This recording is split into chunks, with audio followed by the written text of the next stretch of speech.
विशेष करून आजपासून आपण योहान कृष्ण सुरू करत आहोत आणि खूप सुंदर हे पुस्तक आहे. अम, आपण प्रत्येक वचन पाहत नाही, परंतु एक धावती भेट आपण देतो या प्रत्येक पुस्तकाचं. आपण जो जो उद्देश आहे, त्याचा आशय जो आहे, तो समजून घेण्याचा प्रयत्न करतो.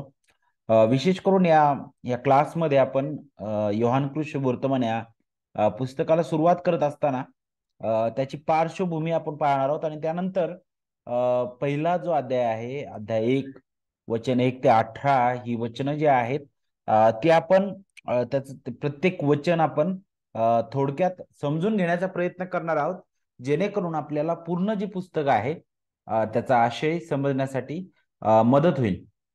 तर आपण सुरुवात करूया.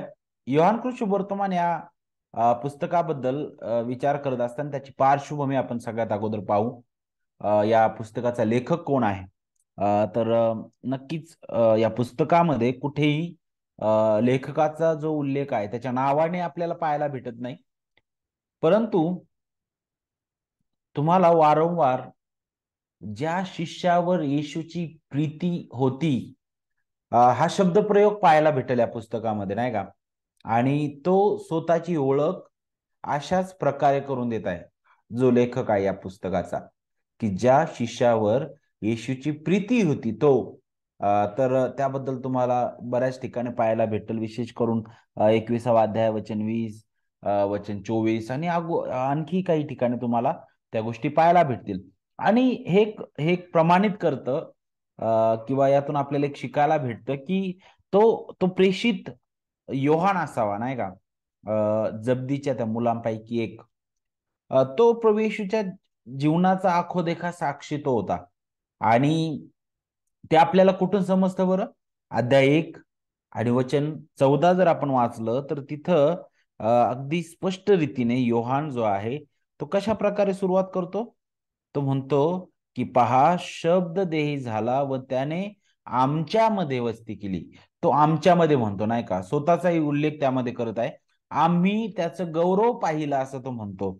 आणि मग एवढंच नाही तर आपल्याला याच पुस्तकामध्ये 13वा अध्याय वचन 23 मध्ये आपल्याला पाहायला भेटतं. शेवटच्या तो भोजनाचा जो उल्लेख आहे तिथं आपण पाहतो ख्रिस्ताच्या अगदी जवळ तो होता.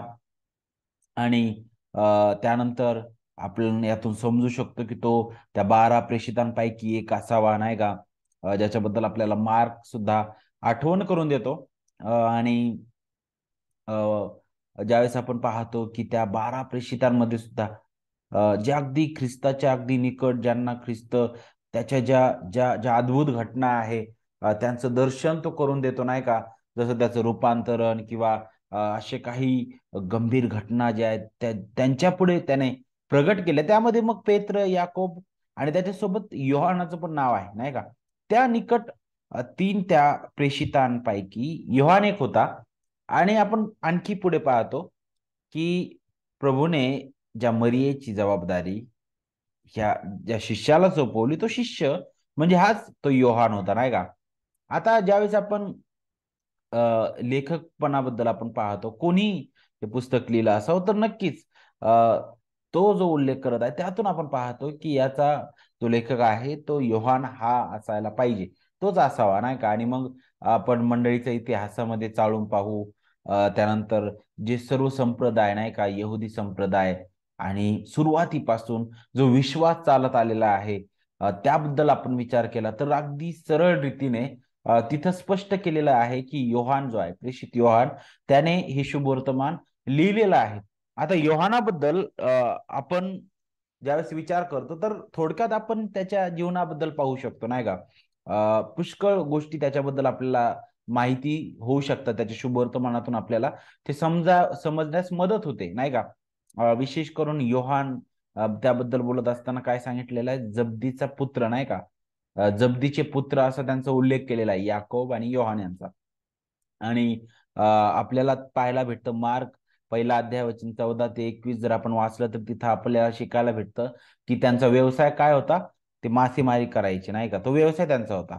आणि कुठं गालिल समुद्रावर त्या भागामध्ये कफरनहूमच्या जवळ त्यांचं ते कार्य असायचं.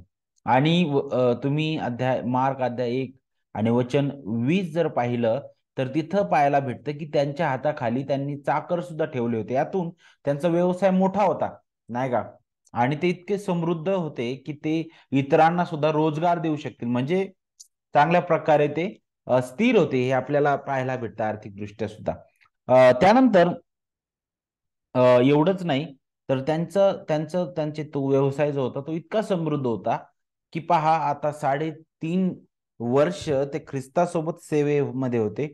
आता ख्रिस्ताचा मृत्यू झाला त्याच्यानंतर आपण पाहतो ते पुन्हा आपल्या व्यवसायामध्ये गेले, तरी तोपर्यंत तो व्यवसाय बंद झाला नव्हता, नाही का? म्हणजे तिथं पण आपल्याला पाहायला भेटतं, की तेवढ्या समृद्ध रीतीने तो व्यवसाय चालू होता.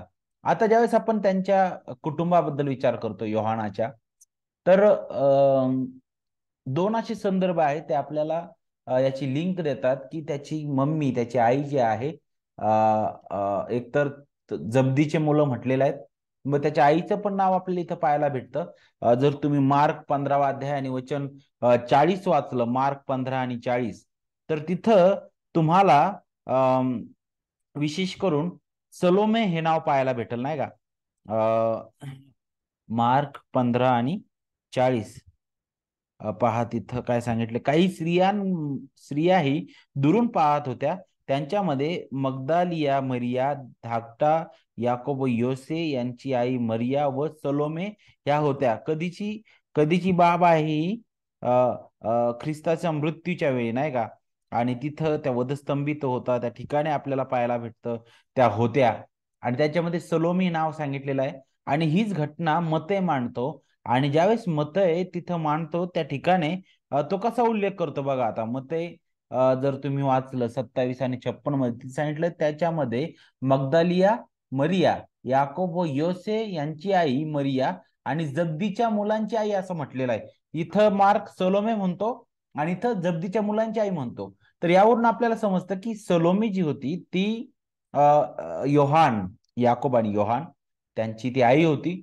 आणि एवढंच नाही तर आणखी पुढे जाऊन आपल्याला हे शिकायला भेटतं की मत्तई 20:21 मध्ये आपल्याला पाहायला भेटतं त्यांची जी आई आहे ती प्रभूला विनंती करताना दिसते, जिथे ती म्हणते की माझ्या मुलांना स्वर्गात चांगलं स्थान मिळावं, नाही का? त्याबद्दल ती प्रभूला विनंती करते. आणि आणखी पुढे जाऊन आपल्याला तिच्याबद्दल काय शिकायला भेटतं, तर आपण पाहतो की त्या त्या वधस्तंभाजवळ आपण पाहतो ख्रिस्त असताना तिथं पुन्हा एक वार त्याची आई म्हटलेलं आहे, त्याची मावशी.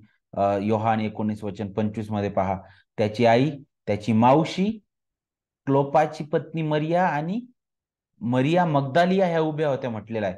आणि मग पुन्हा मत्तई आपण 27 आणि 56 मध्ये पाहतो, जे आपण अगोदरच ती वचन वाचलेलं आहे, नाही का? तर इथं योहान 19:25 मध्ये त्याची आई आणि त्याची मावशी असा उल्लेख करतो, नाही का? त्याची मावशी. आणि इथं काय म्हटलेलं आहे बघा, मत्तई 27:56 मध्ये, जे आपण अगोदरही वाचलं, त्यांच्यामध्ये मगदालिया मरिया, याकोब व योसे यांची आई मरिया आणि जब्दीच्या मुलांची आई. बरोबर. तर यातून आपल्याला काय शिकायला भेटतं? ही जी जब्दीच्या मुलांची आई आहे ती प्रभू येशू ख्रिस्ताची आई म्हटलेलं आहे मरिया, तिची ती बहीण होती, नाही का? मग यातून आपल्याला थोडस तो एक अंदाज येईल त्या त्या कौटुंबिक नात्याबद्दल. आणि यातून आपल्याला ही सुद्धा थोडं समजण्यास मदत होईल की अ, का बरं आपल्याला पाहायला भेटतं की प्रभू येशू ख्रिस्त जो आहे, शेवटी त्याच्या आईची जबाबदारी जी आहे, त्याच्या आईची काळजी घेण्यासाठी तो तो या योहानाला तो निवडतो, नाही का?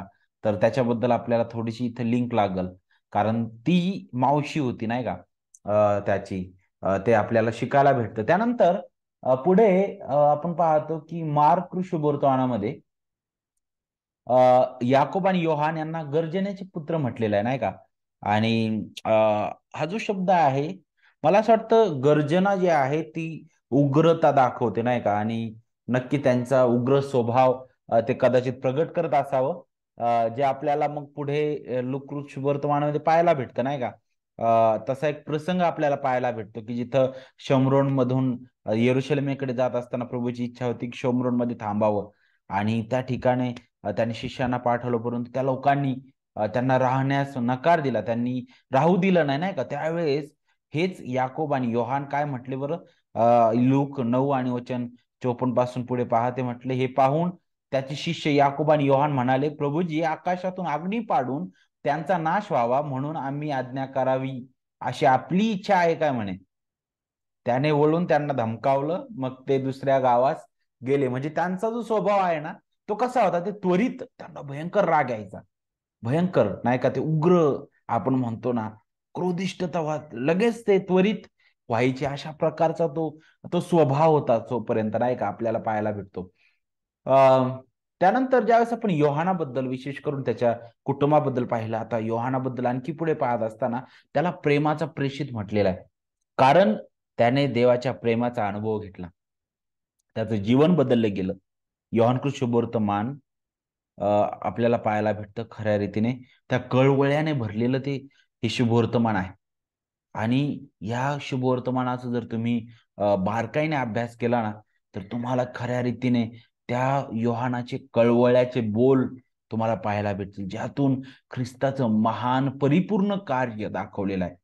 जे योहानाने आपल्या नजरेने पाहिलं, जे त्याने चाचपलं, अ, नाही का, ज्याच्याबद्दल त्याने शोध घेतला आणि ते ख्रिस्ताचं प्रेम त्याने अनुभवलेलं आहे.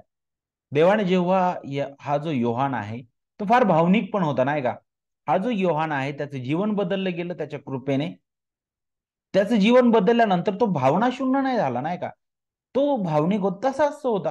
त्याच्यामध्ये उलट स्वभावतः तो प्रेमळ होता. अधिक त्या प्रेमामध्ये भर पडली, नाही का? ख्रिस्ताची प्रीती त्याने जाणून घेतली. आणि आपल्याला पाहायला भेटतं, की त्याने सर्व प्रसंगी आपण पाहतो, प्रत्येक प्रसंगी ख्रिस्तासोबत पेत्र, याकोब आणि यांच्यासोबत मग योहान सुद्धा आपल्याला तिथे दिसतो. अशा प्रमुख घटनांच्या वेळी योहान आपल्याला दिसतो. जसं रूपांतरण, त्यानंतर अटक होण्याच्या अगोदर गेतशेमाने बागेत ख्रिस्त प्रार्थना करत आहे. तिथं सुद्धा योहान, पेत्र आणि याकोब सोबत आपल्याला दिसतो. तर अगदी ख्रिस्ताच्या जवळ तो आपल्याला पाहायला भेटतो. आणि गलती 2 आणि 9 मध्ये पाऊल योहानाला येरुशलेमेतील मंडळीचा एक स्तंभ म्हणून सुद्धा तो म्हणतो, नाही का? तर ज्यावेळेस आपण याबद्दल विचार करतो, तर अनेक अनेक अनेक लोक जे आहेत ते त्याच्याबद्दल बोलत असताना तो एक कनवाळू असा प्रेषित होता. तो एक प्रेमळ तो प्रेषित होता, नाही का? आणि ते आपल्याला त्याच्या पत्रातून सुद्धा शिकायला भेटतं, पहिले, दुसरे आणि तिसरे योहानमध्ये. त्यानंतर आपल्याला पाहायला भेटतं की प्राचीन मंडळीमध्ये आणि विशेष करून जे इतिहासकार आहेत, जसे इरेनियस किंवा अशा अनेक जे इतिहासकार आहेत, त्यांनी असं मांडलेलं आहे, त्यांना माहित होतं किंवा त्यांनी मांडलं किंवा त्यांचा विश्वास होता की योहानाने यरुशलेम सोडल्यानंतर तो तो तो इफिसमध्ये गेला आणि इफिसमध्ये त्याने इफिस येथील मंडळीमध्ये दीर्घकाळ सेवा केली. पुष्कळ वर्ष त्याच्या आयुष्यातील त्याने इफिसमध्ये घालवले. आणि पहा, तेथूनच पुढे आपल्याला पाहायला भेटतं, असं म्हटलं जातं की योहानाला शेवटी पात्म नावाच्या बेटावर हद्दपार करण्यात आलं. ती शिक्षा होती, त्याला ठोठावण्यात आली. आणि काही अभ्यासक म्हणतात की नंतरच्या काळामध्ये तिथंच मग त्याला जे जे प्रगटीकरण आपण म्हणतो, नाही का, जे पुस्तक शेवटचं आपल्याकडे आहे, ते देवाने तिथं दिलेलं आहे. आणि मग आपण पाहतो की काही म्हणतात की त्याच्यानंतर त्याला पुन्हा त्यातून सोडवण्यात आलं, तो पुन्हा इपिसमध्ये आला. आणि मग पहिल्या शतकाच्या शेवटच्या भागामध्ये किंवा शेवटी त्याचा मृत्यू झालेला आहे. आता काय प्रसंग आहे या पुस्तकामागचा, लिहिण्याचा प्रसंग काय आहे, ते आपण समजून घेत असताना याच्यामध्ये विशेष करून आपण अ, अ, अ, जो लेखक आहे आणि वाचक आहे त्यांचं भौगोलिक स्थान आपण पाहूया. त्यानंतर जे जे मूळ जे श्रोतेगण होते त्यांच्याबद्दल आपण थोडा वेळ विचार करू. कधी ते लिहिण्यात आलं त्याबद्दल आपण विचार करू आणि या पुस्तकाचा जो उद्देश आहे त्याबद्दल आपण पाहूया. सगळ्यात अगोदर ठिकाणाबद्दल आपण पाहू. योहान जो आहे त्याने हे शुभवर्तमान बहुधा इफिसमध्ये असताना लिहिलं. पॅलेस्टाईनच्या बाहेर कदाचित आशिया मायनरमध्ये राहणाऱ्या त्या श्रोत्यांसाठी त्याने शुभवर्तमान लिहिले असावे. याचा एक पुरावा म्हणजे हे कसं आपल्याला समजेल की त्याने त्या लोकांसाठी ते लिहिलं असावं? त्याचं एक कारण किंवा त्याचा एक पुरावा आपल्याला योहानाच्या त्या लिहिण्याच्या पद्धतीमधून पाहायला भेटतं. कारण योहान जो आहे तो आपल्याला शमरोनी भागातील जी घटना आहे त्याची आठवण करून देतो, आणि विशेष करून शमरोनी आणि यहुदी लोक त्यांच्यातील जे वैमनस्य आहे विशेष करून ते तो दाखवून देण्याचा प्रयत्न करत आहे, जे नक्कीच यहुद्यांना माहीत होतं, परंतु जे परराष्ट्रीय आहेत, ते जे यहुदी इतर आहेत, त्यांना या गोष्टी माहीत नव्हत्या, नाही का? जसं तुम्ही जर 4 अध्याय वचन 9 जर वाचलं, तर शमरोनी स्त्री ज्यावेळेस प्रभू तिला पाणी मागतो त्यावेळेस ती काय म्हटली बरं? तिथं सांगितलेलं आहे, शमरोनी स्त्री त्याला म्हणाली, आपण यहुदी असता माझ्यासारख्या शमरोनी स्त्रीजवळ प्यायला पाणी मागता हे कसे म्हणे? कारण यहुदी शमरोनी लोकांबरोबर संबंध ठेवत नसतात. तर हे जे त्यांच्यामधील जे जे वैमनस्य आहे, खास उद्देशाने तो मांडतो, आणि त्याच्या मागचा उद्देश हाच की यातून आपल्याला समजतं की नक्कीच त्या यहुद्यांना तर ते माहित होतं त्या प्रत्येकाला या गोष्टी. मग याचा अर्थ जे इतरत्र राहणारे विश्वासणारे लोक आहेत त्यांच्यासाठी हे लिहिण्यात आलं असावं, हे त्याचं एक प्रमाण आहे. योहानाच्या शुभवर्तमानाचा आणि प्रगटीकरणाच्या पुस्तकाचा अगदी जवळचा संबंध आहे. अगदी जवळून आपण जर या दोन्ही पुस्तकांबद्दल जर विचार केला तर आपल्याला समजून येईल. योहानाने प्रगटीकरण लिहिलं, आणि आपल्याला पाहायला भेटतं त्याचे श्रोतेगण, त्याचे वाचक निश्चितपणे आशिया मायनर मध्ये राहणारे ते लोक होते. ते आपल्याला कसं समजतं? कारण तो ज्यावेळेस प्रगटीकरण लिहितो, आपल्याला माहित आहे तिथं अध्याय 2 आणि 3 मध्ये आपल्याला 7 मंडळांबद्दल पाहायला भेटतं, आणि ह्या 7 मंडळांना जे पत्र लिहिण्यात आले त्याबद्दल आपण शिकतो. ह्या 7 मंडळ्या आशिया मायनर मधीलच त्या होत्या, नाही का? मग यातून आपल्याला त्याची थोडीशी आयडिया समजते. योहान आणि प्रगटीकरण या दोघांमध्ये सारखे पण हे स्पष्ट करणार आहे की हे एकाच प्रकारच्या श्रोत्यांसाठी, वाचकांसाठी हे लिहिण्यात आले असावे. आता योहानाने हाताळलेले जे विषय आहेत त्यातून आपल्याला पाहायला भेटतं की त्याचे प्राथमिक वाचक जे होते किंवा श्रोतेगण जे होते, ज्यांच्यासाठी योहानाने ते लिहिलं असावं, त्यातील सगळ्यात प्राथमिक वाचक म्हणू शकतो आपण, जे यहुदी असावेत. कारण योहान जो आहे तो आपण पाहतो जे यहुदी, जे ख्रिस्ती होते, जे विश्वासणारे होते, जे प्रभू येशूचे अनुयायी होते, परंतु काही बाबतीत त्यांच्यामध्ये संघर्ष होता, त्यांच्या दृष्टिकोनांमध्ये, त्यांच्या विचारांमध्ये. पण या पुस्तकाचा मुख्य आपल्याला पाहायला भेटतं की तो संघर्ष जो होता तो दूर करण्याचा योहान प्रयत्न करत आहे. कारण इथं येशू हा ख्रिस्त आहे आणि तो देवाचा पुत्र आहे, हे ठामपणे योहान जो आहे तो यासाठीच मांडत आहे की यहुदी लोकांना हे सत्य परखडपणे आणि दृढपणे समजावं. दुसरी बाब आपण पाहतो या पुस्तकाचा लेखक ज्या प्रकारे आपण पूर्ण पवित्र शास्त्राबद्दल विचार करतो की एकच आहे, तो स्वतः पवित्र आत्मा आहे. देव जो पवित्र आत्मा त्याच्या प्रेरणेने आले, आणि नक्कीच आपण पाहतो देवाने हे दिलेलं वचन आहे प्रत्येक युगासाठी, हे तितकंच ताजतवान आहे. त्याच्यामध्ये कोणताही जुनापण असं नाही. प्रत्येक युगासाठी ते अद्भुत रीतीने कार्य करणार आपल्याला दिसतं, नाही का? प्रत्येक प्रत्येक युगातील मंडळीसाठी उपयोगी ठरावं अशा प्रकारे या पुस्तकाची मांडणी करण्यात आलेली आहे. जर तुम्ही योहान 1 अध्याय वचन 41 आणि 4 अध्याय वचन 25 मध्ये जर आपण पाहिलं, तर तिथं आपल्याला पाहायला भेटतं की योहानाने मसीहा या शब्दाचा वापर केलेला आहे तिथं. विशेष करून बघा तुम्ही योहान 1 अध्याय आणि वचन 41.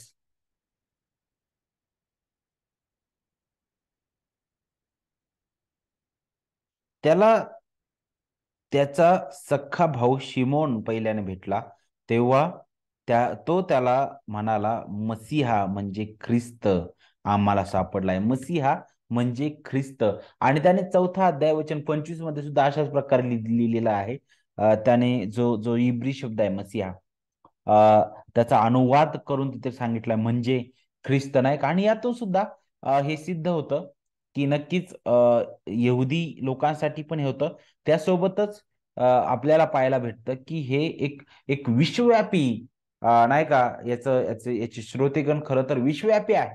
हे पुस्तक हे विश्वव्यापी आहे, कारण हे सर्व त्याचे विश्वासणाऱ्यांसाठी, मग यहुदी असो की हेलेनी असो, सर्वांसाठी हे हे तेवढ्याच प्रमाणात लागू आहे, उपयोगी आहे.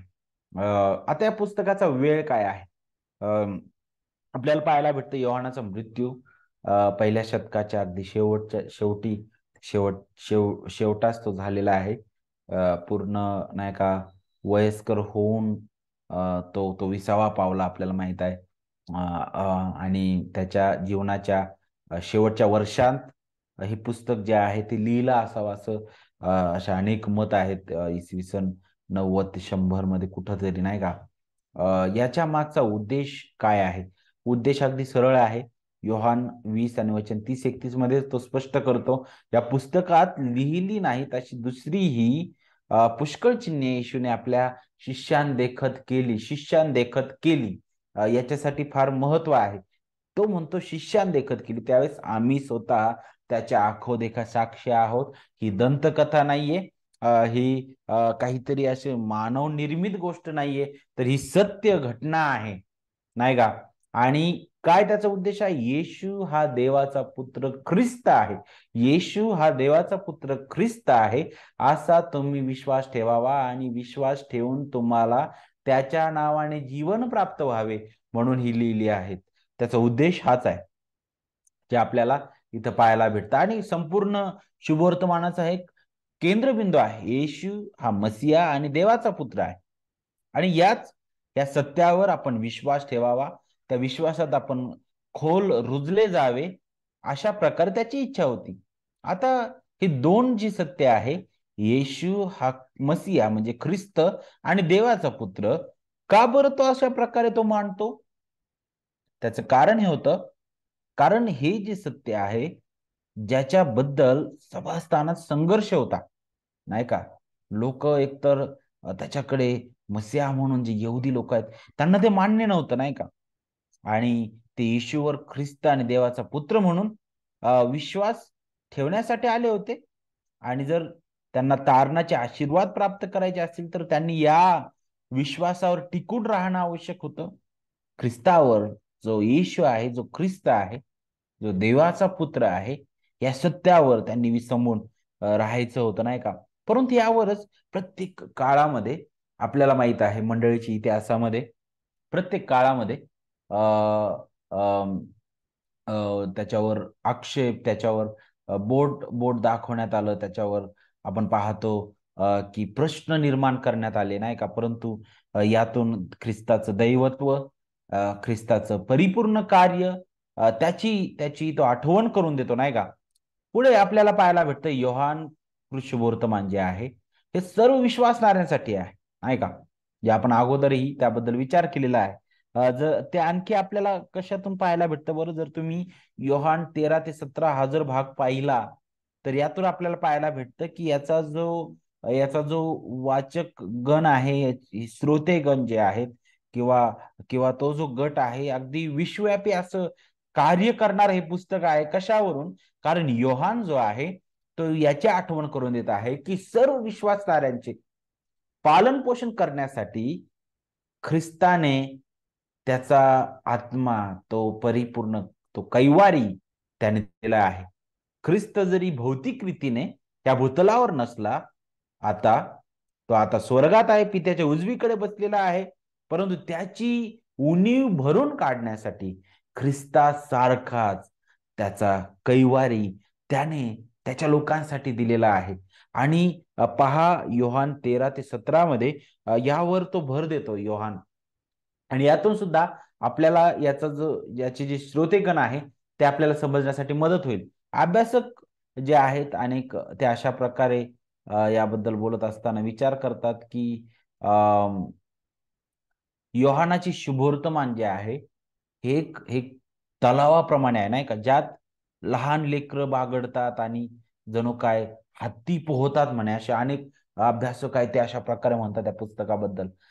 त्यांना यातून काय बोलायचं बरं? त्यांना हा त्यांचा उद्देश आहे बोलण्याचा की खरं तर पाहिलं तर योहान कृष्णवर्तमान हे असं पुस्तक आहे, ते इतकं स्पष्ट आहे आणि सोपं आहे की जे आपल्याला खरा जिवंत देव त्याची ओळख करून देईल, नाही का? आपल्याला त्या सुवार्तेचा गाभा अगदी सुस्पष्ट रीतीने, अगदी सोप्या भाषेमध्ये ते प्रगट करेल. आणि अगदी 2 शब्दात आपण त्याबद्दल पाहतो, येशू हा ख्रिस्त आणि देवाचा पुत्र आहे. ही सत्य वर्षानुवर्ष अभ्यास करणाऱ्यांसाठी आव्हान करणारे आहेत. आपण कितीही, नाही का, जुने ख्रिस्ती असलो, नाही का, मी वर्षानुवर्ष देवाचं वचन वाचत आहे, मी वर्षानुवर्ष त्यावर अभ्यास करत आहे, तरी सुद्धा येशू हा ख्रिस्त आणि देवाचा पुत्र आहे ही सत्य माझ्यासाठी जुनी नाहीयेत, ती नवी आहे. कारण मला प्रतिदिवशी ख्रिस्ताचं परिपूर्ण कार्य मला त्याच्यावर विसंबून राहायला शिकवित. तो देवाचा पुत्र आहे आणि त्याच्या ज्ञानात मला दिवसेंदिवस ते मुळावतो. मला मला देव त्याच्या ज्ञानात आणि कृपेत दिवसेंदिवस वाढवत आहे, नाही का?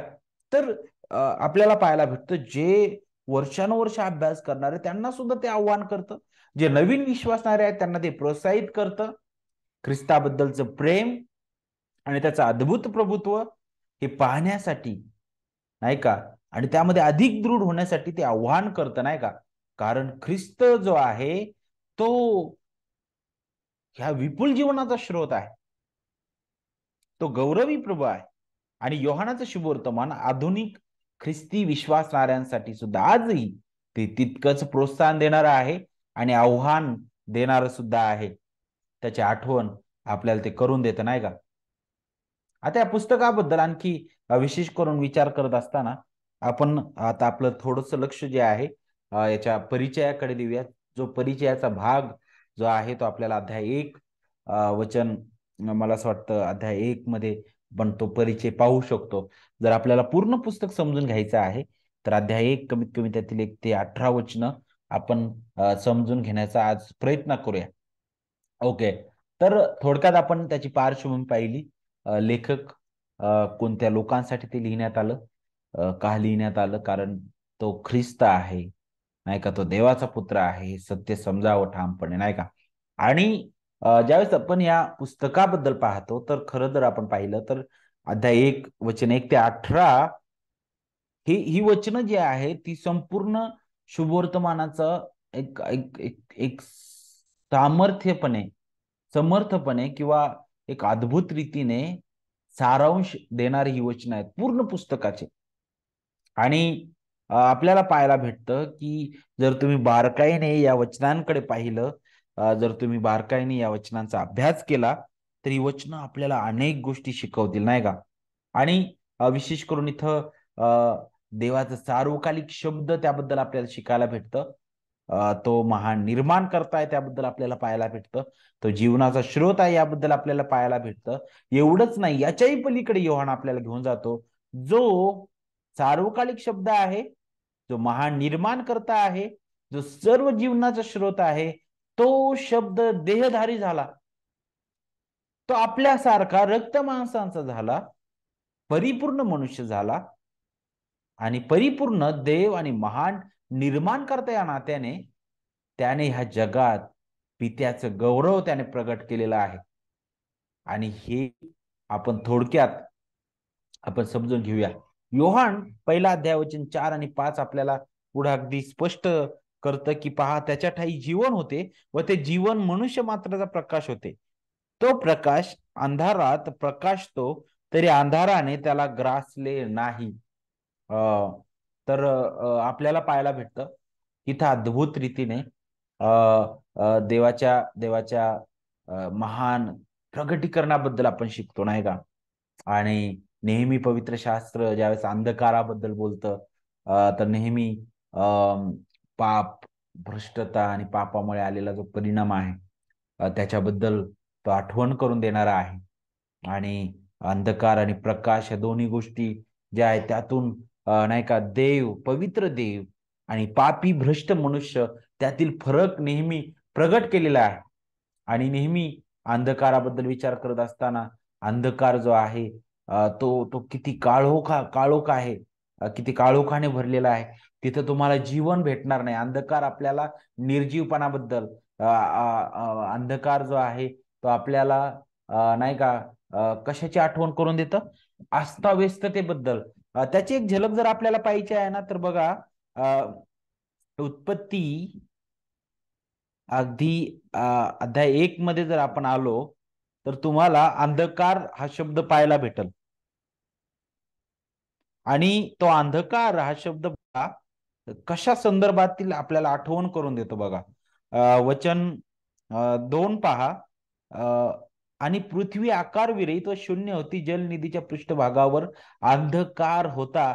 अंधकार हे चित्र जे आहे ते काय म्हणतात त्याला, मृत अवस्था दाखवणार आहे. इथं काय सांगितलंय, पृथ्वी आकारविरहित व शून्य होती, म्हणजे काहीच नव्हतं, इथं जीवनच नव्हतं असं दाखवलंय. तिथं फक्त काय होता, जिथं जीवन नाही तिथं आपल्याला अंधकार पाहायला भेटत आहे. आणि पवित्र शास्त्र हाच शब्द उचलतं आणि पापामुळे मनुष्याची झालेली अवस्था, मनुष्य कसा मृत आहे, देवापासून दुरावलेला आहे, मनुष्य कसा आपल्या वाईट मार्गाने चालतो नाही का. आणि इफिसकारास पत्रामध्ये सुद्धा जर तुम्ही वाचलं तर तिथं सुद्धा तुम्हाला अशाच प्रकारचे शब्दप्रयोग पाहायला भेटतील नाही का. या जगाचा अधिपती नाही का, त्याच्या धोरणाप्रमाणे चालणारे असे तुम्ही होता. दुसऱ्या अध्यायामध्ये नाही का, तुम्ही मृत असे होता. आणि मृत्यू नेहमी आपल्याला पाहायला भेटतं त्या काळोख, अशा भयंकर निभीड काळोखाचं चित्र आपल्या समोर आणतो नाही का. आणि आणि आपल्याला पाहायला भेटतं की इथं सांगितलंय अंधकार, त्या अंधारात तो प्रकाश तो होणे, तरी अंधाराने त्याला ग्रासलं नाही. तर मग आपण इथं देवाच्या कृपेचं पूर्ण प्रगटीकरण पाहतो, जे ख्रिस्तामध्ये प्रगट झालेलं आहे, जे जे त्या अंधारावर विजय त्याने मिळवलेला आहे. आणि पवित्र शास्त्रामध्ये आपण पाहतो पुष्कळदा ख्रिस्ताच्या देहधारणेबद्दल बोलत असताना नक्कीच त्याच्या गौरवावर पुष्कळदा पडदा टाकला जातो, किंवा आपण पाहतो की इतकं प्रखरतेने किंवा सरळ सरळ रीतीने त्याचं त्याचं जे गौरवीपण आहे, त्याच्या मनुष्यत्व पूर्ण प्रगट करत असताना तिथं आपल्याला लवकर दिसून येत नाही. परंतु योहान जो आहे तो असा आहे, तो अशा प्रकारे सुरुवात करतो. वचन 14 मध्ये, शब्द देही झाला व त्याने आमच्यामध्ये वस्ती केली आणि आम्ही त्याचं गौरव पाहिलं. त्याची देहधारणा तिथंच आपल्याला खरं त्या देवाचं गौरव दिसायला पाहिजे नाही का. लोक ज्या येशूकडे पाहत आहेत त्यांना तो येशू नाही का, जो जो केवळ त्या गव्हाणीत आहे, जो केवळ बालक आहे, जो केवळ मनुष्य आहे नाही का, तिथपर्यंत मर्यादित तो पाहिजे. परंतु तो देहधारी देव आहे, त्याबद्दल पुष्कळ वेळा जग विचार नाही करत, कारण जग या अंधकाराने भरलेला आहे. त्याला प्रकाशाची बिलकुल आवड नाही नाही का, आपल्याला माहित आहे. आता ज्यावेळेस आपण या या पुस्तकाची सुरुवात पाहतो नाही का, आता वचन 1 पासून आपण बारकाईने थोडक्यात आपण लक्ष देऊ. वचन 1 पहा कशी सुरुवात होते. प्रारंभी शब्द होता, शब्द देवासह होता आणि शब्द देव होता. आता ज्यावेळेस आपण योहान शुभवर्तमानाबद्दल विचार करतो, विशेष करून 4 शुभवर्तमान आपण पाहतो नाही का, मत्ते, मार्क, लूक आणि योहान.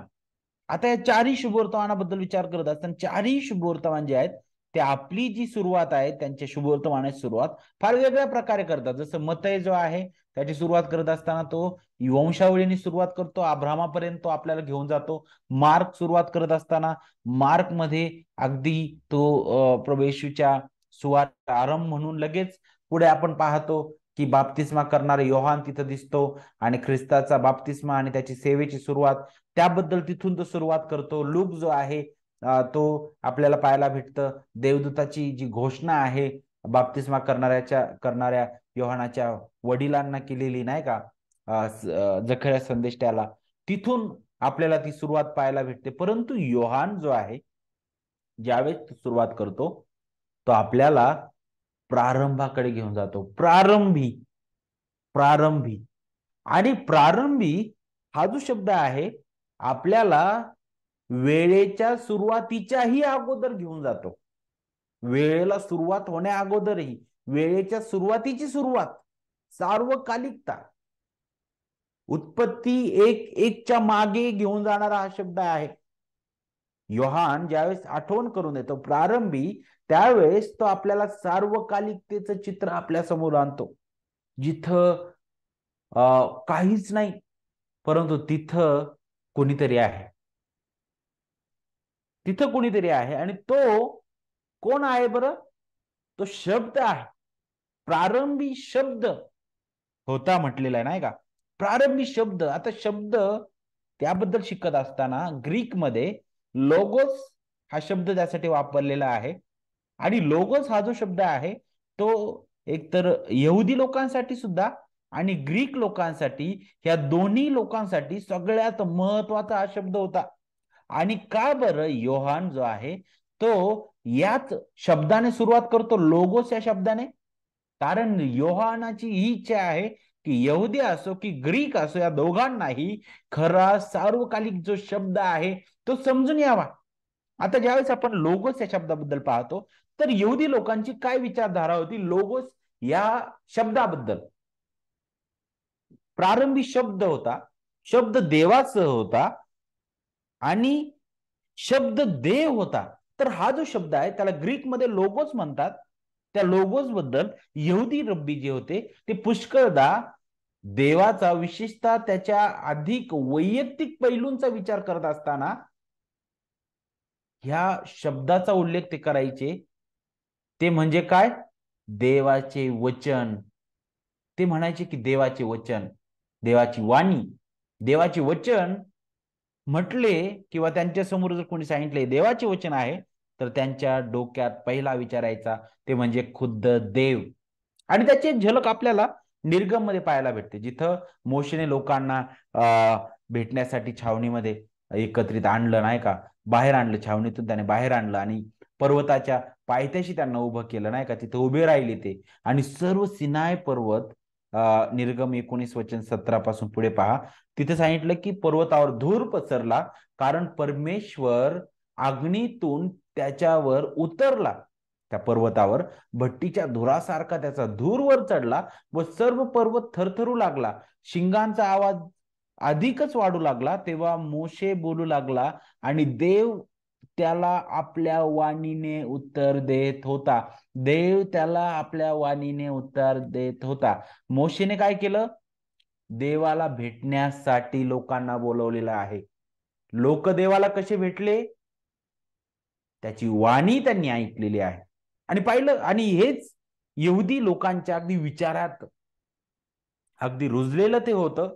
आणि म्हणून लोगोस हा शब्द जो आहे फार महत्वाचा आहे. आणि योहान हा सगळा विचार करत आहे बघा, हा सगळा विचार तो करत आहे त्याबद्दल, आणि तो ही लिहितो, नाही का? कारण यहुदी लोकांसाठी लोगोस हा महत्वाची एक बाब होती. कारण त्यांच्यासाठी देवाचा शब्द म्हणजे खुद्द देव, खुद्द देव. त्यानंतर ग्रीक लोकांसाठी सुद्धा लोगोस हा शब्द का महत्वाचा होता? कारण ग्रीक लोकांचा असा विचार होता, असा असा त्यांचा समज होता की लोगोस म्हणजे, ते म्हणत होते की सर्व काही निर्माण होण्या अगोदर विचार होते, नाही का? जसं आता एखादा एखादा काही वस्तू जर मला घडवायची, जसं पुलपीट जर मला घडवायचं आहे, नाही का? तर मग मी अगोदर काय करतो, माझ्या डोक्यात विचार करतो, नाही का? त्याची अशी असा असा असा आकार पाहिजे, ते इतकं उंच पाहिजे, ते अशा प्रकारे पाहिजे, त्यावेळेस ते असं दिसल. किंवा मला कोणतीही वस्तू जर घडवायची तर मला असं वाटतं की नाही, त्याची त्याची रचना अशी पाहिजे, मला ते तसं पाहिजे. अगोदर विचार जसे मनात येतात, नाही का? आणि त्यावेळेस ते घडवलं जातं. तशाच प्रकारे जे तत्वज्ञानी होते, ग्रीक तत्वज्ञानी, ते म्हणत होते की जर निर्मिती आहे तर त्या निर्मितीच्या अगोदर विचार आहे. आणि विचार हा जो शब्द आहे ते ते म्हणत होते की ते अगोदर आहे विचार, तो विचार करणारा आहे. आणि जर विचार आहे तर विचार करणारा असला पाहिजे. आणि मग तो जो विचार आहे, तो विचार त्याच्याबद्दल बोलत असताना तो लोगोस, ते असं सामर्थ्य आहे जे अस्वस्थ जगाला व्यवस्थित ते करतं, नाही का? आणि त्यांच्यासाठी लोगोस हे असं सामर्थ्य होतं ज्याने जगाला परिपूर्ण अशा क्रमाने रचलं आणि तो चालवित आहे. आणि ते म्हणत होते की लोगोस हेच अंतिम कारण आहे, जे जे सर्व गोष्टी नियंत्रित करतं, नाही का? आणि मग आणि तिसरी गोष्ट आपल्याला पाहायला भेटतो विशेष करून म्हणूनच योहान जो आहे तो अगदी या शुभवर्तमानाच्या सुरुवातीलाच यहुदी आणि ग्रीक अशा अशा सर्वांना समोर ठेवून तो अशी सुरुवात करत आहे. कारण शतकांपासून तुम्ही योहान ज्यावेळेस म्हणतो ना की प्रारंभी शब्द होता, शब्द देवासह होता आणि शब्द देव होता, तर तो जणू काय एकतर यहुद्यांना पण बोलत आहे आणि ग्रीकला सुद्धा संबोधून बोलत आहे की अरे शतकांपासून तुम्ही ज्या लोगोस बद्दल बोलत आला आहात, ज्याच्याबद्दल तुम्ही फारच तुमचे दृष्टिकोन आहेत, त्या लोगोस बद्दल मी तुम्हाला आज सांगत आहे. तो कोण आहे? तो लोगोस कोण आहे? तर तो लोगोस पहा, अगदी प्रारंभी होता. तो लोगोस तो सार्वकालिक आहे. तो लोगोस खुद्द देवासह आहे. देवासह होता. इथं आपल्याला देवासह हा शब्द पिता आणि पुत्रामधील सार्वकालिक घनिष्ठ महान सहभागितेची आठवण करून देतं. आणि पुढे तो काय आणखी पुढे जाऊन काय म्हणत आहे की तो शब्द स्वतः देव होता. पाहिलं, तो स्वतः देव होता. तो स्वतः देव होता. तर यातून एकतर आपल्याला त्रैक देव समजण्यासाठी मदत होते. एकतर इथं देवासह हा शब्द आपल्याला पाहायला भेटतं की त्या शब्दासोबत देव सुद्धा आहे. शब्द आणि देव दोन्ही वेगळे आपल्याला इथं पाहायला भेटतात. त्यांची त्यांची घनिष्ठता आपण इथे शिकतो. तो शब्द देव होता हे आपल्याला यातून शिकायला भेटतं की त्याचं वेगळं अस्तित्व, त्याचं व्यक्तित्व आपल्याला इथून शिकायला भेटतं. म्हणजे याचा अर्थ पिता पुत्र नाही किंवा पुत्र पिता नाही, तर एक देव आपल्याला समजून घेणं गरजेचं आहे. आपण एका जिवंत देवावर विश्वास ठेवणारे लोक आहोत. एकच देव पण आहे. त्या देवपणामध्ये सामावलेले तीन व्यक्ती आहेत वेगळे. पिता, देव जो पिता, देव जो पुत्र आणि देव जो पवित्र आत्मा. आणि आपल्याला पाहायला भेटतं त्या तिघांनाही वेगळं अस्तित्व आहे, परंतु हे तिघही मिळून आपण पाहतो की एक देव आहे. त्रिदेव, तीन देव त्याच्याबद्दल बायबल शिकवत नाही. एकाच जिवंत खऱ्या देवाबद्दल आपल्याला शिकवित. आणि योहान ज्यावेळेस इथं म्हणत आहे की शब्द देवासह होता, त्यांची सहभागिता आपल्याला दाखवता आणि शब्द देव होता, हे आपल्याला वेगळं व्यक्तित्व दाखवत आहे. म्हणजे देवासह आणि देव, बरोबर. म्हणजे एक तर देवासह होता तर तिथं दर्जा कमी होत नाही, बरोबर. आणि खुद्द देव म्हटल्यानंतर ज्या प्रकारे पिता आहे त्याच प्रकारे पुत्र आहे. ज्या प्रकारे सार्वकालिकरित्या पिता आहे, तो सार्वभौम आहे, महानिर्माण करता आहे, गौरवी आहे, पराक्रमी आहे, सर्वव्यापी, सर्वज्ञानी, सर्व सामर्थ्य तो आहे, त्याच प्रकारे देव जो पुत्र आहे. आणि पुढे जाऊन योहान जो आहे 14व्या अध्यायापासून पुढे तो पवित्र आत्म्याबद्दल सुद्धा सांगतो. देव जो पवित्र आत्मा सुद्धा ज्या प्रकारे पिता आहे, ज्या प्रकारे पुत्र आहे, त्याच प्रकारे पवित्र आत्मा सुद्धा आहे. त्या त्रैक देवामध्ये कुठल्याही प्रकारचा दर्जा नाही आहे. देवपणाची सर्व पूर्णता आपल्याला त्यांच्यामध्ये पाहायला भेटते, नाही का. परंतु तारणाच्या कार्यामध्ये स्वतःहून हा त्रैक देव एकमेकांच्या अधीन झालेला आपल्याला पाहायला भेटतो, नाही का.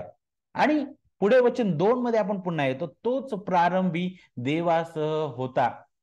सार्वकालिक सहभागिता पुन्हा आठवण आपल्याला करून देतं.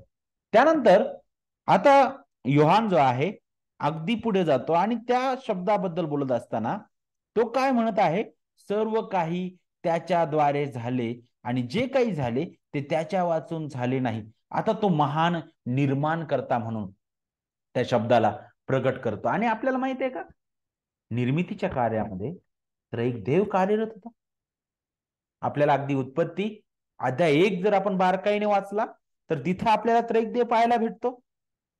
जर तुम्ही उत्पत्ती अध्याय 1 आणि वचन 1 जर वाचलं तर तिथं प्रारंभी देव हा जो शब्द वापरलाय ना, तो देव हा शब्द आपल्याला त्रैक्याबद्दल आठवण करून देणारा शब्द आहे. एलोहिम हा शब्द तिथं वापरलेला आहे ग्रीकमध्ये. आणि एलोहिम हा शब्द अनेक वचनी शब्द आहे. तुम्हाला उत्पत्तीमध्ये सुरुवातीलाच पाहायला भेटल, नाही का. इथं काय सांगितलंय बरं, इथं आपल्याला देवाबद्दल शिकायला भेटतं. विशेष करून देवाचा आत्मा वचन 2 मध्ये आपण पाहतो आणि वचन 3 मध्ये देव बोलला, देवाचा शब्द आपल्याला पाहायला भेटतो. आणि तेच योहान जो आहे तो अगदी घेतो आणि तो प्रगट करतो की तो शब्द खुद्द कोण आहे. तो ख्रिस्त आहे. तो ख्रिस्त आहे. तो महान निर्माण करता आहे. वचन 4 आणि 5 कडे पहा. त्याच्या ठायी जीवन होते व ते जीवन मनुष्य मात्राचा प्रकाश होते. तो प्रकाश अंधारात प्रकाशतो, तरी अंधाराने त्याला ग्रासले नाही. तो सार्वकालिक आहे. तो तो गौरवी देव आहे. आपल्याला पाहायला भेटलं. तो पित्यासोबत त्याची सहभागिता, पिता आणि तो वेगळा आहे त्याबद्दल पण आपण शिकलो. त्यानंतर तो महान आपण पाहिलं वचन 3 मध्ये तो निर्माण करता आहे. त्याच प्रकारे वचन 4 आणि 5 मध्ये आपण पाहतो की तो महान तारणारा आहे. इथं काय म्हणतो बरं तो? त्याच्या ठायी जीवन होते. तोच स्वतः सर्व जीवनाचा स्रोत आहे. आणि म्हणूनच पुन्हा एक वार ज्यावेळेस योहान असे शब्द प्रयोग करत आहे, तो पुन्हा एक वार ग्रीक आणि जे यहुदी लोक आहेत त्यांना तो आव्हान करत आहे याद्वारे, की अरे तुम्ही ज्याबद्दल विचार करता त्या लोगोस बद्दल विचार करत असताना तो लोगोस स्वतः जीवनाचा स्रोत आहे. जीवन त्याच्यापासून आहे, नाही का? आणि मग आपण पाहतो की पुढे वचन 6 पासून वचन 11 मध्ये आपल्याला बाप्तिस्मा करणाऱ्या योहानाबद्दल शिकायला भेटतं. इथं योहान जो आहे तो त्या त्या शब्दाबद्दल विचार करत असताना तो गौरवी राजा आहे अशा प्रकारे इथं तो त्याला प्रगट करतो. कारण तुम्ही बघा इथे सांगितलं की देवाने पाठवलेला एक मनुष्य प्रगट झाला, त्याचे नाव नाव योहान. तो साक्षीकरिता म्हणजे त्या प्रकाशाविषयी साक्ष देण्याकरिता आला. साक्ष देण्याकरिता आला. ही जी भाषा शैली आहे ना, जसा जसा गौरवी राजा एखाद्या शहरात प्रवेश करण्या अगोदर जसं त्याचा जो मुख्य दूत आहे तो अगोदर पुढे जातो, त्याची पाहणी करतो आणि घोषणा करतो, नाही का? तशा प्रकारे हे आहे. आणि योहान आपल्याला आठवण करून देतो की तो तो गौरवी राजा आहे, तो पराक्रमी राजा आहे, सार्वकालिक तो राजा आहे. आणि मग आपण पुढे येतो, नाही का? अशा प्रकारे हा जो अध्याय आहे, अध्याय 1 आणि वचन 12 मध्ये पहा. पुढे आपण पाहतो योहानाची साक्ष त्याबद्दल आपल्याला इथे शिकायला भेटतं. वचन 12 मध्ये आपण ज्यावेळेस येतो तिथे योहान जो आहे आता नवीन जन्माबद्दल आपल्याला मार्गदर्शन करतो. बघा की नवीन जन्म काय आहे. आणि योहान जो आहे अगदी सुंदर रीतीने 3ऱ्या अध्यायामध्ये प्रभू आणि निकोदेमस सोबतची त्यांचं जे संभाषण आहे त्याबद्दल बोलतो. प्रभू येशू ख्रिस्ताने अगोदर सांगितलं की नव्याने जन्मल्या वाचून स्वर्गाच्या राज्यात कोणालाही प्रवेश करता येणार नाही, नाही का? आणि नवीन जन्म काय आहे ना ते जर समजायचं तर अगदी अध्याय 1 मध्येच योहान त्याचा उलगडा देतो. बघा नवीन जन्माची सुरुवात कुठून आहे बरं? जितक्यांनी त्याचा स्वीकार केला, जितक्यांनी त्याचा स्वीकार केला. आता कशाचा स्वीकार केला, कुणाचा स्वीकार केला? मग अगदी आपल्याला वचन 1 पासून पाहायचंय. तो प्रारंभी शब्द जो गौरवी महान जो जो निर्माण करता आहे, जो देवासह होता, जो खुद्द देव होता, ज्याने सर्व काही निर्माण केलं, ज्याच्या ठायी जीवन होतं, ते मनुष्य मात्राचा प्रकाश होता. तो लोगोस, तो गौरवी ख्रिस्त त्याचा स्वीकार केला. तितक्यांना म्हणजे आता स्वीकार करणं काय? तितक्यांना म्हणजे त्याच्या नावावर विश्वास ठेवणाऱ्यांना. आता त्याच्या नावावर विश्वास ठेवणाऱ्यांना पवित्र शास्त्र आपल्याला स्पष्ट सांगतं की मानव जो आहे तो मृत आहे आणि मेलेला व्यक्ती काहीच करू शकत नाही, नाही का? मग आपल्याला पाहायला भेटतं हा विश्वास देव एका पापी व्यक्तीमध्ये कसा निर्माण करतो. कसा निर्माण करतो? तर सगळ्यात अगोदर नवीन जन्म महत्वाचा आहे. देवाचा आत्मा त्या मृत व्यक्तीला आत्मिक रीतीने तो उठवतो. त्याच्या ठायी तो विश्वास कसा निर्माण करतो बरं? मग आपल्याला रोमकास पत्राकडे जावं लागेल. मला असं वाटतं 10वा की 9व्या अध्यायामध्ये सांगितलेलं आहे, नाही का, की विश्वास वार्तेने आणि वार्ता ख्रिस्ताच्या ख्रिस्ताच्या ख्रिस्ताची सुवार्ता, नाही का, त्याने त्याची ती सुवार्ता आहे, नाही का? आपल्याला मला असं वाटतं रोमकारास पत्र आपण पाहू 9व्या अध्यायामध्ये की 10व्या अध्यायामध्ये आहे, जिथे अगदी स्पष्ट केलेलं आहे नाही का, मला असं 10व्या अध्यायात तिथे की विश्वास वार्तेने आहे आणि वार्ता ख्रिस्ताच्या वचनाने होते नाही का.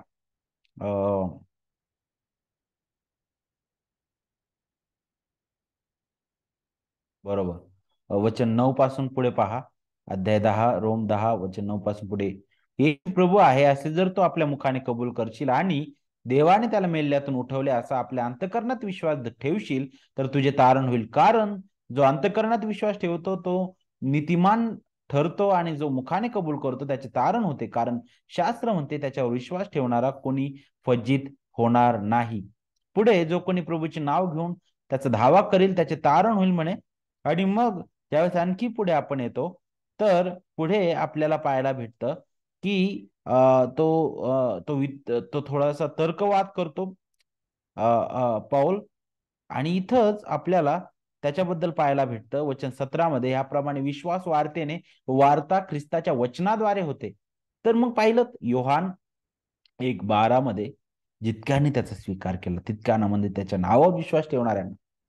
कशाबद्दल? ख्रिस्ताबद्दल ज्यावेळेस आपण ऐकतो देवाचा आत्मा ख्रिस्ताबद्दल बोलत असताना, ती सुवार्ता गाजवली जात असताना त्या पापी हृदयाचा ठावा तो घेतो. त्या त्याला त्याच्या पापाची जाणीव करून देतो. ख्रिस्ताचं परिपूर्ण कार्य त्याची त्याची जाणीव तो त्याला करून देतो. त्याला त्या तारणाऱ्याची गरज आहे. त्याने केलेलं परिपूर्ण कार्य, तो माझ्यासाठी आला, माझ्यासाठी जगला, तो माझ्यासाठी मरण पावला, तिसऱ्या दिवशी तो पुनरुत्थित झालेला आहे. तो एकमेव तारणारा आहे. तो माझा ख्रिस्त, तो माझा प्रभू आहे नाही का. आणि पहा वचन 12 मध्ये, जितक्याने त्याचा स्वीकार केला तितक्यांना म्हणजे त्याच्या नावावर विश्वास ठेवणाऱ्यांना त्याने देवाची मुले होण्याचा अधिकार दिला. आणि आता वचन 13 कडे लक्ष द्या. हे आपण आपल्या स्वतःच्या विचाराने, आपल्या स्वतःच्या प्रयत्नांनी करू शकतो का? अनेक लोक म्हणतील नाही. अरे करू शकतो. कारण कसं बरं? कारण विश्वास तर आपणच ठेवतो ना, म्हणजे मग आपण काहीतरी त्याच्यामध्ये ठेवलेला आहे. आपण विश्वास ठेवला म्हणून आपलं तारण झालं. परंतु जे अशा प्रकारे विचार करतात ना, पहा वचन 13 काय सांगतं. नक्कीच आपण विश्वास ठेवतो, परंतु तो विश्वास आपल्याला ठेवण्यास देवाचा आत्मा जो आहे तो आपल्याला कृपा पुरवितो. कारण वचन 13 काय सांगतं, त्यांचा जन्म रक्त अथवा देहाची इच्छा अथवा मनुष्याची इच्छा आमपासून झाला नाही, तर देवापासून झालेला आहे. हे पूर्णपणे देवाचं कार्य आहे. पूर्णपणे देवाचं कार्य आहे. नवीन जन्म नाही का, तारण केवळ देवाच्या कृपेने आहे. ख्रिस्तावरील विश्वासाच्या द्वारे, पवित्र आत्म्याच्या सामर्थ्याने, त्याच्या सुवार्तेच्या महान त्या प्रकाशाद्वारे हे घडून येतं नाही का. आणि मग पुढे आपल्याला पाहायला भेटतं, आता तो अनेक गोष्टी बोलतो, त्या त्या शब्दाची साक्ष त्याने प्रगट केली. आणि मग वचन 14 मध्ये आपण नाही येत असताना, आता त्या शब्दाबद्दल इतकं बोलल्यानंतर आता आणखी पुढची स्टेप तो समोर सांगतो. ती म्हणजे काय? तो शब्द देही झाला. तो शब्द देही झाला व त्याने आमच्यामध्ये वस्ती केली आणि आम्ही त्याचा गौरव पाहिला. तो पित्यापासून आलेल्या एकुलत्या एकाचा गौरव असावा, असा अनुग्रह व सत्य यांनी परिपूर्ण होता. शब्द देही झाला आणि त्याने आमच्यामध्ये वस्ती केली. योहानाचे सर्वात आश्चर्यकारक विधान हे आहे. कशा प्रकारे आश्चर्यकारक विधान हे आहे बरं? शब्द देही झाला हे ऐकून यहुदी आणि ग्रीक ह्या दोघांनाही आश्चर्य वाटलं असणार आहे. कारण ग्रीक लोकांचा देवाबद्दलचा दृष्टिकोन फारच फारच खालच्या दर्जाचा होता, फारच कमी दर्जाचा तो होता. त्यांच्यासाठी योहान म्हणत आहे की शब्द देही झाला. कारण त्यांच्या दृष्टीने झेऊस आणि हेर्मेस सारखे जे जे दैवत आहे त्यांच्यासाठी, ते त्यांच्यासाठी महत्वाचं होतं. परंतु ज्यावेळेस योहानी तर म्हणतो ना की शब्द देही झाला, त्यावेळेस त्यांच्या विचारांना डायरेक्ट तो आवाहन करत आहे. कारण योहान त्यांना त्यांचा जो विश्वास होता, झेऊस आणि हेर्मेस जे दैवत त्यांचे जे त्याच्यावरती विश्वास ठेवायचे, योहान म्हणतो की अरे ते तर फक्त महापुरुष असतील तुमच्या विचारांनी नाही का, कोणीतरी वेगळे असतील ते. परंतु मी तुम्हाला ज्या लोगोस बद्दल सांगत आहे, तो लोगोस त्यांच्यासारखा नाहीये. तो लोगोस तुमच्या त्या विचार तुमच्या विचारांप्रमाणे नाहीये. तो लोगोस ज्याबद्दल मी तुम्हाला सांगत आहे, ज्याने हे विश्व निर्माण केलं, ज्यावर तुम्ही ज्याच्याबद्दल विचार करत आलेला आहात, ज्या लोगोसद्वारे हे जग स्थिर आहे, तोच लोगोस, तो शब्द देहधारी झाला. तर ग्रीक लोकांना हे आव्हान करणार होतं, यहुदी लोकांसाठी सुद्धा हे आव्हानात्मक होतं. शब्द देही झाला हे हे हे वाक्य, हे विधान. कारण यहुदी लोकांचा देवाबद्दलचा दृष्टिकोन हा फार वेगळा होता, फार वेगळ्या प्रकारे होता, की खऱ्या रीतीने त्यांचा धिक्कारच व्हायला पाहिजे पुष्कळ वेळा, नाही का? कारण आपल्याला ख्रिस्ताच्या जीवनाच्या दरम्यान आपल्याला यहुदी लोकांची विचारधारा आपल्याला पाहायला भेटतात, आहे का? त्यांच्यासाठी योहान म्हणत होता की शब्द देही झाला आणि त्याने आमच्यामध्ये वस्ती केली. योहान यातून सांगत होता, जुन्या करारात प्रगट झालेला देव देहधारी होणं ही यहुद्यांना स्वीकारणे कठीण होतं, नाही का? ते अरे कसं शक्य आहे? जुन्या करारातील तो देव देहधारी झालाय, कसं शक्य आहे? नाही. परंतु योहान अगोदरच स्पष्ट करत आहे की तो देवाचा शब्द, तो देही झालेला आहे, तो देहधारी झालेला आहे. आम्ही त्याचं गौरव पाहिलं. आणखी पुढे जाऊन तो काय म्हणत आहे? तो देहधारी झाला, त्याने आमच्या मध्ये वस्ती केली. त्याने आमच्यामध्ये वस्ती केली. ह्या शब्दाचं महत्व काय आहे? तो देहधारी झाला आणि आमच्यामध्ये वस्ती केली. हे शब्द, त्याने वस्ती केली, हे शब्द लगेच यहुदी लोकांना लगेच समजले असतील. कारण वस्ती हा शब्द जुन्या करारामध्ये त्यांना आठवण करून देणारा होता अनेक गोष्टींचा. आम्ही मिसर देशामध्ये असताना देवाने त्याची उपस्थिती आम्हाला अनेक प्रकारे दाखवली. त्या मिसर देशामध्ये 10 पिढा आणल्या देवाने अद्भुत रीतीने, बरोबर? आणि 10वी जी पिढा आहे शेवटची, त्यावेळी त्याने आम्हाला सांगितलं की कोकरू कापा, त्याचं रक्त आपल्या दार बायाला लावा. तिथं सुद्धा आम्ही देवाची उपस्थिती पाहिली. आम्ही तिथून निघाल्यानंतर समोर लगेच तांबडा समुद्र आम्ही पाहिला. समोर समुद्र आहे, माग ते सैन्य आहे. परंतु तिथं सुद्धा अग्निस्तंभाद्वारे देवाची उपस्थिती आम्ही पाहिली. तो समुद्र दुभागला गेला. अरण्यात आम्ही चाललो, तिथं सुद्धा आम्हाला ती उपस्थिती दिसली. एवढंच नाही तर आम्ही सिनाय पर्वताजवळ आलो, तिथं देवाने अगदी भौतिक रीतीने त्याची उपस्थिती दाखवली, अगदी अगदी त्या निवास मंडपाद्वारे. आणि मग आपण पुढे येतो. प्रत्येक काळामध्ये देवाने त्याच्या लोकांसोबतची त्याची उपस्थिती दाखवलेली आहे. तो इमॅन्युअल देव आहे, त्याच्या लोकांसोबत तो आहे. परंतु ती जवळीकता आणि योहान ज्या प्रकारे इथं प्रगट करत आहे, ही जवळीकता, यामध्ये फार फरक आहे. निवास मंडप, तिथं देवाची उपस्थिती होती, परंतु तरी सुद्धा लोक त्याच्या जवळ नव्हते. ती त्याला आतुरतेने त्याच्याजवळ ती येणारी ती सहभागिता नव्हती. कारण लोकांना वारंवार अर्पणांची गरज होती, त्यांना वारंवार मध्यस्थ्यांची गरज होती. याजकांकडे जाऊन त्यांना मध्यस्थी करावी लागायची, नाही का? आणि वारंवार त्यांच्या हृदयात दोषाची भावना होती. परंतु योहान म्हणतो की असा खरा निवास मंडप आलेला आहे, जो आता आपले नाते देवासोबत अगदी घनिष्ठ रीतीने जोडणारा आहे. आणि तो कोण आहे? हा लोगोस, तो शब्द देहधारी झालेला आहे. त्याने आमच्यामध्ये वस्ती केली. वस्ती करणं, इथं वस्ती हा जो शब्द आहे ना, मूळ भाषेमध्ये स्केनो हा शब्द वापरलेला आहे. आणि हा शब्द मंडपाबद्दल वापरण्यात येणारा शब्द आहे. आणि हा शब्द आपल्या निवास मंडपाची आठवण करून देणारा शब्द आहे. आणि यातून आपल्याला पाहायला भेटतं की ख्रिस्त हा खरा निवास मंडप आहे. इमॅन्युअल देव आमच्या सोबत, आम्हामध्ये, ज्याने देवासोबत आमचं नातं जोडलेलं आहे. खुद्द देव देहधारी झालेला आहे. आम्ही त्याचं गौरव पाहिलं. पुढे जाऊन तो आता साक्ष देतो. बाप्तिस्मा करणारे योहानासारखे त्याचे शब्द इथं आपल्याला पाहायला भेटत आहे. प्रेषित योहान साक्ष देत आहे अगदी स्पष्ट रीतीने. तो प्रगट करत आहे बघा. योहान हे म्हणू शकला की नक्कीच आम्ही त्याचे गौरव पाहिले, मी त्याचं गौरव पाहणार होतो. मी माझ्या डोळ्यांनी ते पाहिलेलं आहे. आणि ते गौरव कसं माहिती तुम्हाला?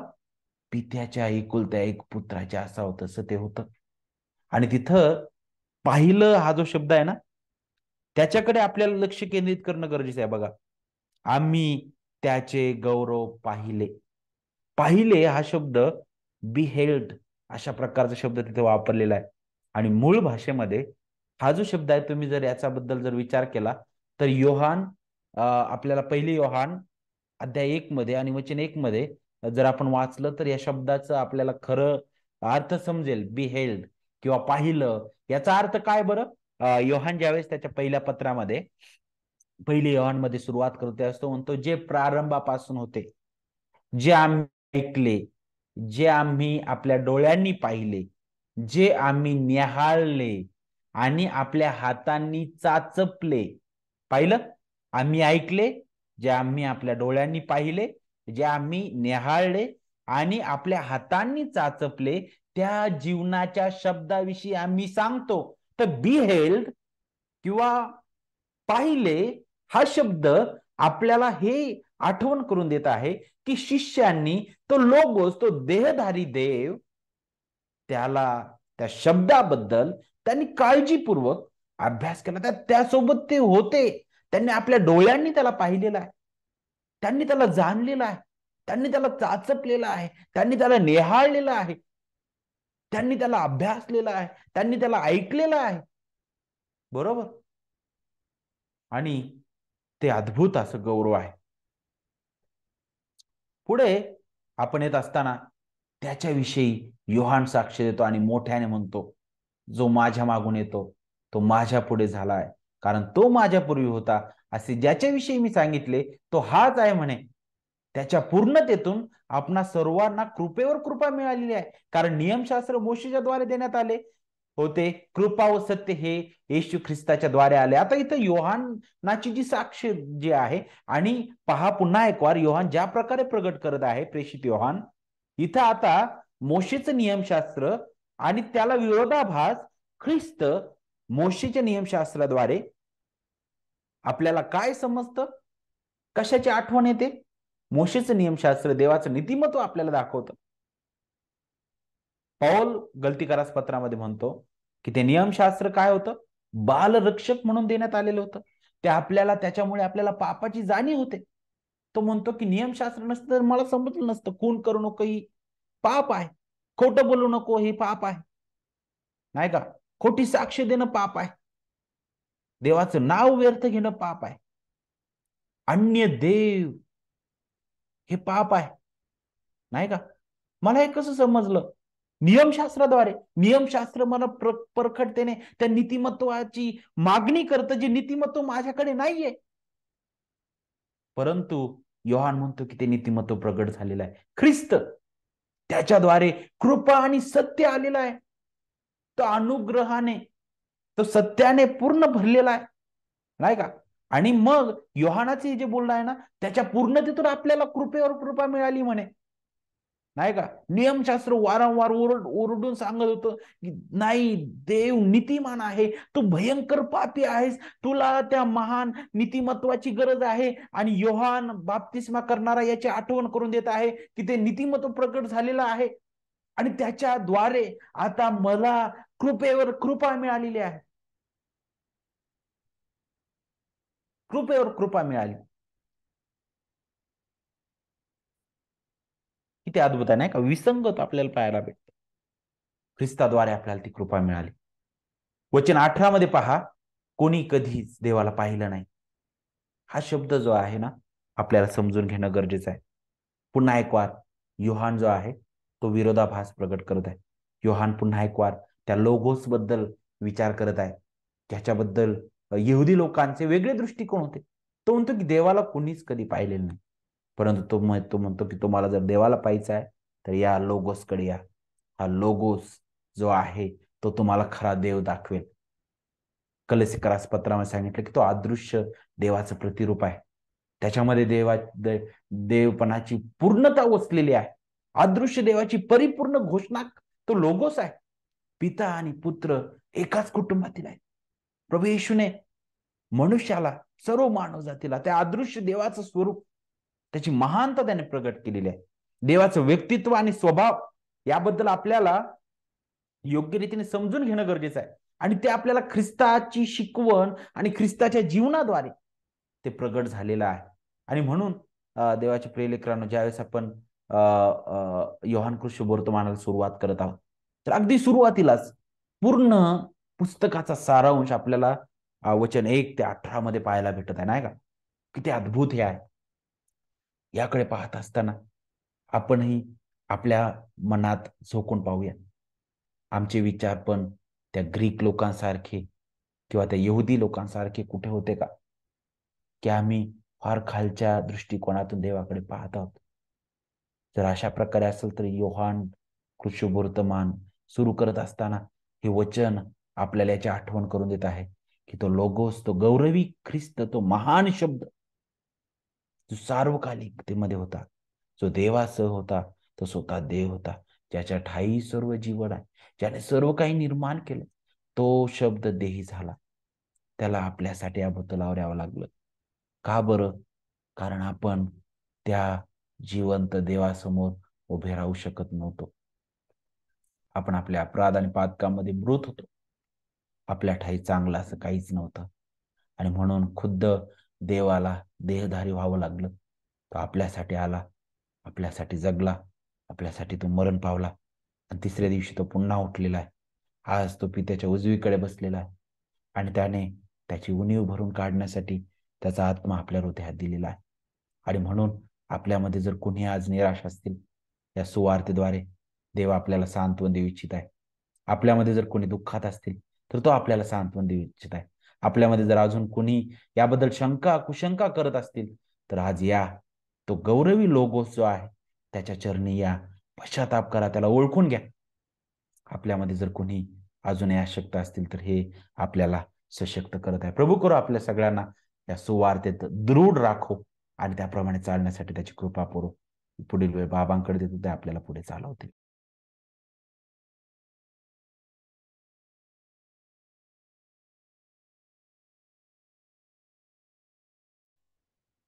धन्यवाद.